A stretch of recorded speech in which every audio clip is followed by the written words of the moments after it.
Julie Schor. As an economist, Juliet Schor has focused public attention on a trend that many Americans know from personal experience: overwork.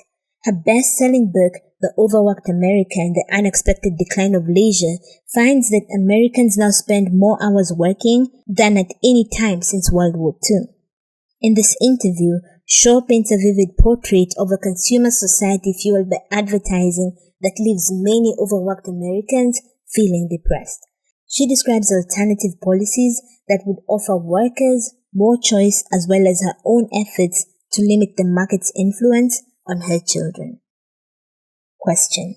While people in the US become increasingly overworked, there seems to be a pressing need to help those struggling at the very bottom.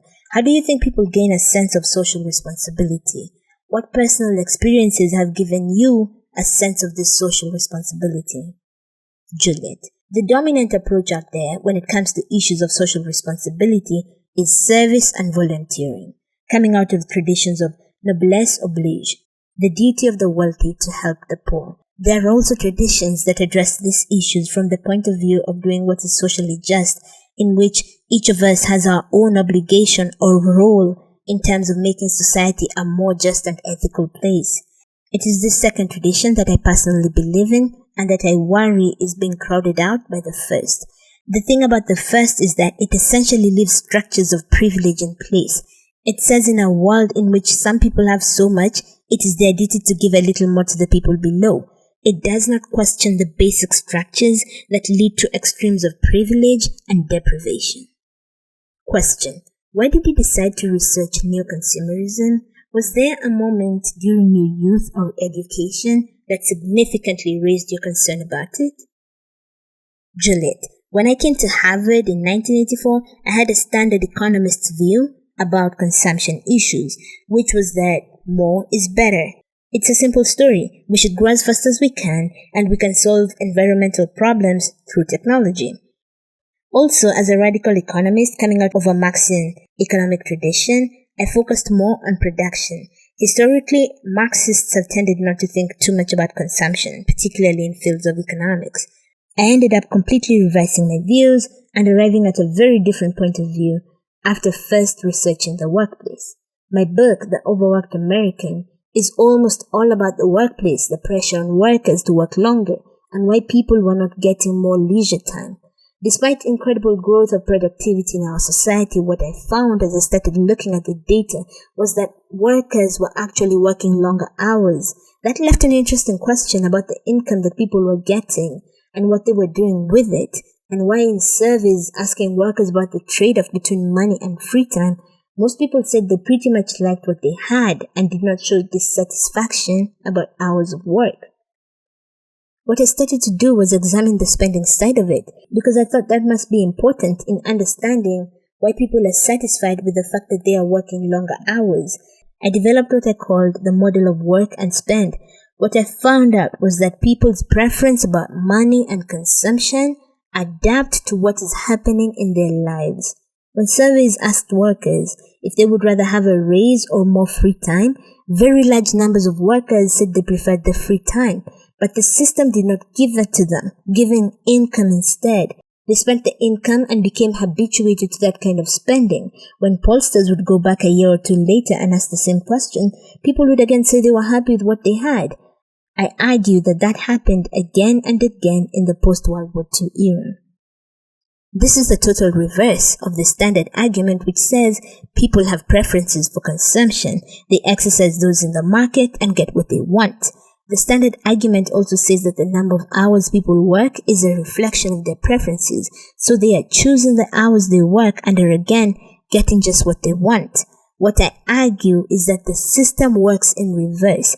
Workers end up wanting what they have, so their preferences adapt to what is out there in the labor market.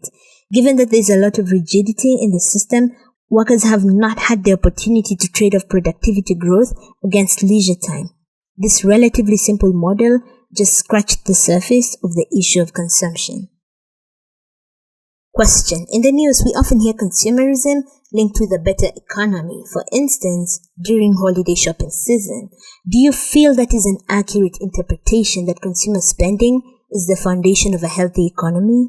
What do you think motivates this depiction on news coverage? Juliet, there's a difference between the possibilities for an economy and the way the US economy is currently structured. It is true that in recent years, especially, we have shifted much more to a consumer-driven economy, and in particular, a debt-driven economy. A lot of that consumer spending is happening because of debt. People work longer hours in part so they can pay debts and keep up with these lifestyles. We have more and more activity and personnel devoted to marketing and advertising, with increasing dollars going in that direction. People may remember after September 11th when President Bush came out and said that the thing people could do to be real patriots was to go to the mall and shop. By the way, people did not respond to this message for many reasons, one of which is that many Americans have a tremendous amount of debt. Particularly with the economy crashing, they did not feel comfortable going out and adding more debt to their credit cards.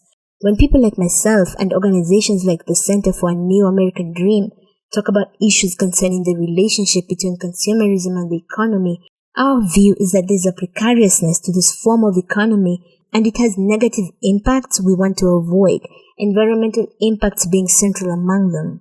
Also, if you think about what has happened in this period that I call new consumerism, which refers to the last 20 years, especially since the 1990s, increasingly you have money going towards luxury and status consumption and away from the satisfaction of people's basic needs. We have an increasing number of people who do not have health insurance or access to good health care. We have our school budgets being cut all around the country. We are shifting away from things like education, healthcare, social services, high quality food, as opposed to cheap fast food. These are all things research tells us would do much more to give people well-being. As a result, critics say we need to change the foundations of the economy. It is not so much about spending less, it is about spending differently. Our economy has been on the path of the maximal rate of growth, of which much of that is consumption. There are plenty of examples of other economies in which private consumption is a smaller fraction of total economic activity. Let's say people agreed with me and wanted to do less of this private consumption. If we tried to cut back or to change, wouldn't the economy collapse? People worry a lot about that. With the message that I am giving, people say, wait a second, how can we have a healthy economy if people consume less? There are two ways to think about that. If every person in this country cut up all his or her credit cards tomorrow and decided to live with much more modest consumer spending, there is no question that we would have an economic collapse. But that is an unrealistic vision of how it would actually happen. The transformation would occur gradually and largely because people decide they want to opt for more time out of the labor market and less money and therefore have to spend less since they're not going to be earning as much. If you have a gradual shift to shorter hours of work and downsizing in the labor market, you can actually shift to a different kind of economy without chaos and unemployment. Rather than urge people to go to the mall and buy more stuff that they do not really need, we should have taken the opportunity after 9/11 to pull together as a country and ask what are the things we in this country really need, to which we would devote time, energy, and money. That to me would have been more patriotic and more like what happened after the Second World War. We need to rebuild schools. We need to fix our healthcare system. We need to fix our foster care system. We need to clean up our environment. These are urgent needs in this country. These are the needs to which we can devote time and money that will give us more well-being. Question: how do you respond to your critics' claim that there seems to be an American cultural preference for income over leisure in terms of the willingness to work overtime? By what grounds do you quantify or measure quality of life and arrive at the conclusion that Europeans have it better than we do? Juliet, is it just a cultural phenomenon that Americans are long-hour workers? A very short time horizon might give you that point of view, but if you look 50 years back, after the Second World War, the US had much shorter working hours than Europe. We eliminated Saturday work and went to a 40-hour standard work week long before Europe did. That mostly had to do with the fact that our GNP was growing faster in the early part of the century. We were getting wealthier quicker. You can see the same thing with Japan. When I started doing this research, Japan was the world's workaholic nation. We have now surpassed Japan in terms of working hours. There was a lot of talk about how overwork was deep in the Japanese psyche and culture, which would not allow them to work shorter hours. However, decades earlier, the stereotype of the Japanese was that they were a never-do-well, lazy culture. We have to be careful about culture and ascribing too much to it, particularly when we're seeing very big changes in working hours in very short periods of time. Those are probably not going to be caused by culture shifts or cultural determinants.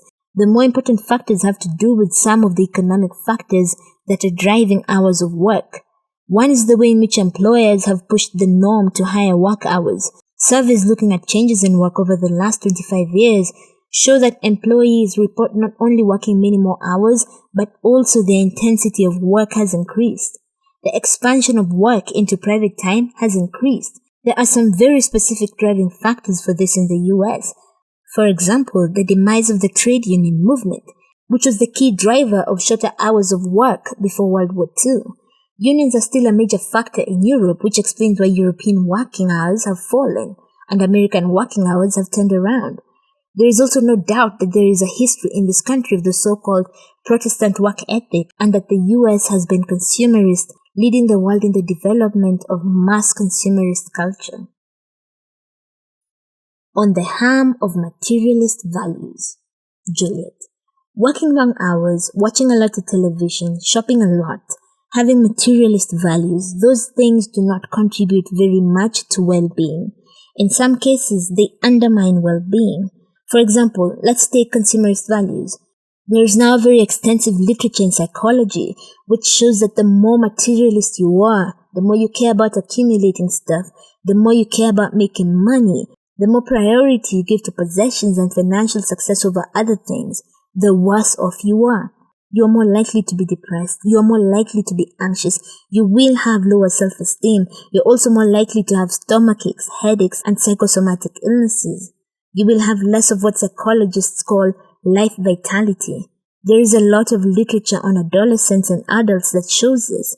Consumerist values are just not a healthy value system.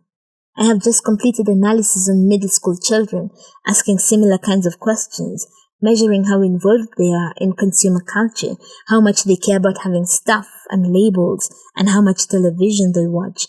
Then I took measures of their well-being, such as their levels of anxiety and depression, how often they get stomachaches and headaches, how bored they are, what they think of their parents, and their levels of self-esteem. All of those psychological outcomes are adversely affected by involvement in consumer culture. The kids who are more into this culture score lower on all those psychological measures. An underlying causal model shows that it is their involvement in consumer culture that causes all of those things. It is not the other way around where screwed up kids gravitate towards consumer culture. Here's one more point on that. Research also shows that the more television and other forms of media you watch, the more consumer involved you are. Children who watch a lot of TV and other media are more likely to care about money, stuff, and labels, and to worry about how much they have relative to other people. That, by the way, is key here. One of the real secrets to well-being is not to worry about having less than other people. The more oriented you are to comparing yourself to others, the lower you're going to score on all of these outcome variables, more depression and anxiety, and lower self-esteem. I found this in a lot of research that I have done in different areas.